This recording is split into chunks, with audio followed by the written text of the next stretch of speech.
Hey guys, welcome back to another Doing It Russ. Today we are doing a range test with the Rivian. So we're going to take ourselves a quick little drive to South Bend and back, and we'll see how the Rivian does. Alright, so let me show you what I've got here. Charged to 100%, we're at 282 miles. Now that is based off of Sport. I usually drive in sport mode most of the time. We are gonna put this into conserve mode. We'll do that right now. Okay. I'm gonna change a few things. I'm gonna change the ride height, and you can see our miles are already starting to go up, which is great news. We'll get this thing out on the road. We are gonna stay in conserve mode for this drive. We'll also keep it under 80, we'll say. So anywhere from 75 to 80, and we'll go through a little bit of the different drive modes that you'll be able to see up here.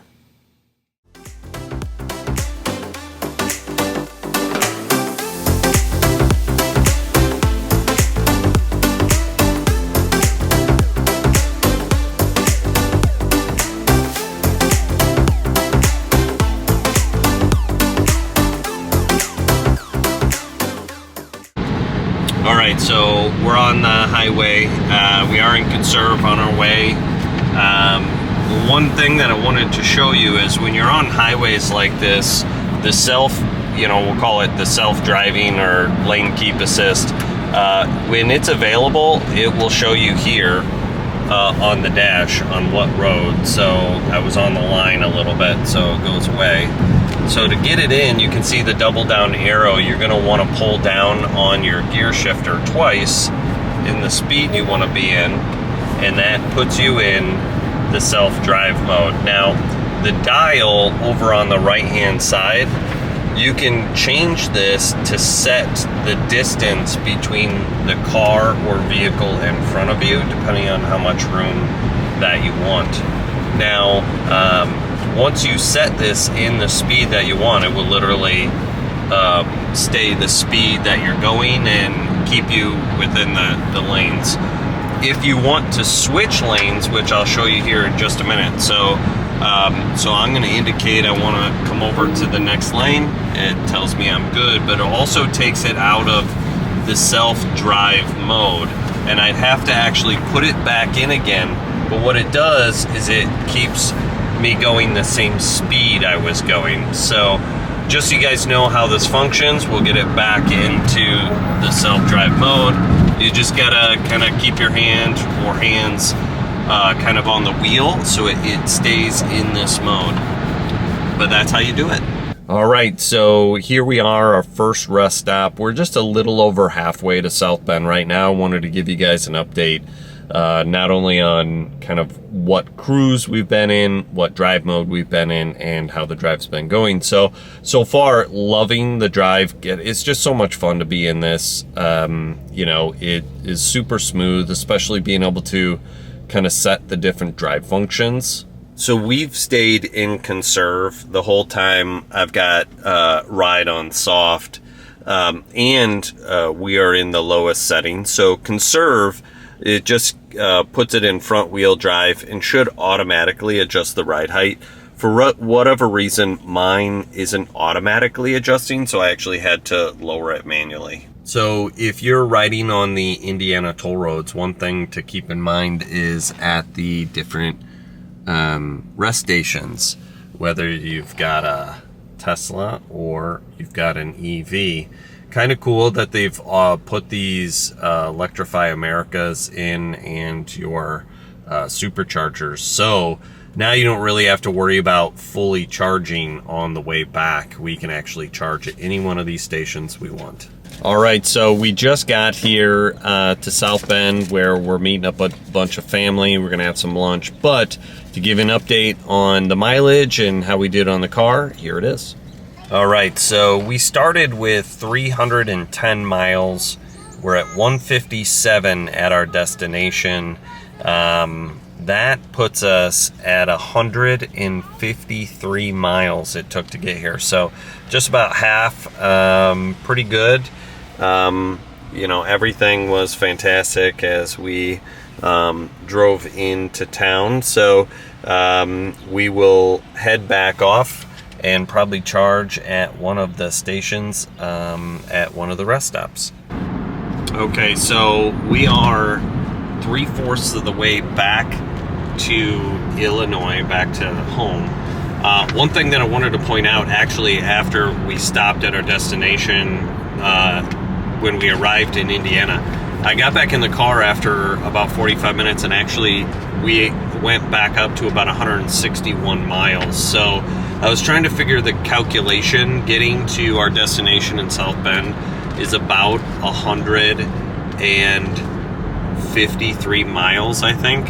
And so we did that calculation initially, so it actually kind of bumped back up some of our miles. Now, we are going to try to get back home on the same charge we left with this morning. We did a little driving around town, but not much.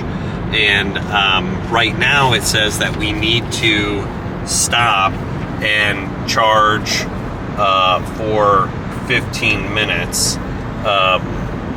And so right here at this Target, I don't think we're going to do that, although the truck is now saying preparing battery for fast charging, which is a little different than what we're used to seeing when driving around town and getting the miles right around 50 miles.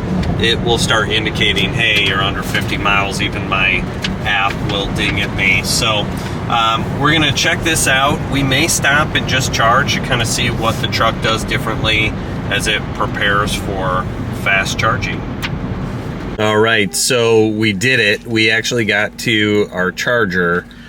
We got down to about 15 miles, although I did have to give it a little bit more juice there at the end because we do have a 5-year-old that has to use the bathroom. So we're gonna get all charged up. I'll show you our charging numbers. We're gonna go in and do a little bit of shopping, and then we'll hit the road.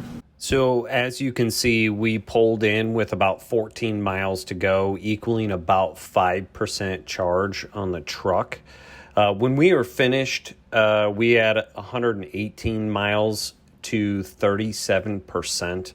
Now, what you'll be able to see is we spent roughly about 21 minutes at this charging station. We went into the Target, walked around, used restrooms and whatnot. Came back out. We saw a max charging speed of 143 kilowatts. That was on a connector of a 150. And then the total energy delivered was 47 kilowatt hours. That total session was about $20 to sit there. So I don't know how that compares to other chargers, but for a quick charge to get ourselves back up over 100 miles, pretty cheap compared to gas prices these days. All right, let's take a quick look at the map and our overall impressions of the mileage. So as you can see, one way should have taken about 143 miles or 286 collective miles back and forth without any in-city driving when we got there. Now, with that being said, it did take right around 153 after sitting and recalculating 161 miles, so almost half of the 310 that we had.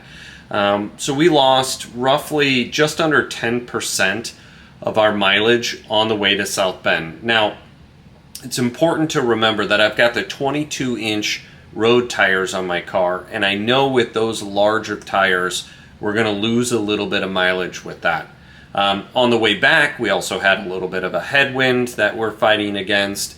And collectively, I think if we didn't have to make a quick pit stop for my daughter, we would have been really close to being able to make it back and forth on one actual charge. Now, I will say this, driving on a long road trip in the Rivian is awesome. It was very comfortable to be able to sit there, use all the technology, and the lane keep assist made driving that long distance very easy. Now in the Chicagoland area, we do run into traffic a lot, so I really love that once you engage that lane keep assist and also that auto drive function, that the car pretty much does all the work for you. Well, I hope this video was beneficial for you. Love having you watching the videos. If you do, please like it, subscribe, and share, and we'll see you guys on the next video.